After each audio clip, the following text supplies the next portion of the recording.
mokomės nerti. Šiandien mokinsimės paprastą kilpelę, kuri naudojama sujungimui. Tai nereikia jokio užmetimo. Čia jau prasidėjau, pačią pradžią padariau iš 6 kilpelių. Į pačią pirmą akutę vašelis ir tiesiog tą siūlą turiu prakišti pro abi akutes.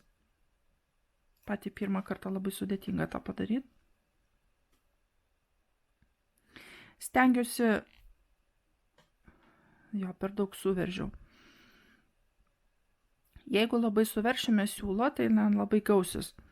Tai reikia pasistengti, kad šitas pati pirma kilpelė būtų laisva.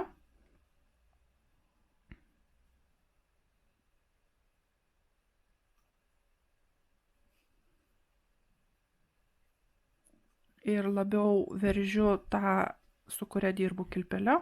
Va, gavosi pirma. Paskui galiu paveržti.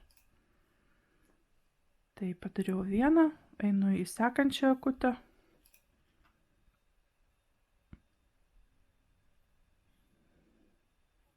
Du. Tai yra labai paprastai, tiesiog tą siūlą katrą užkabinu, iš karto pro kilpelę prakišu. Jie dažniausiai naudojama tokie yra, kai būna sujungti stulpelius ar sujungti ratuką, tiesiog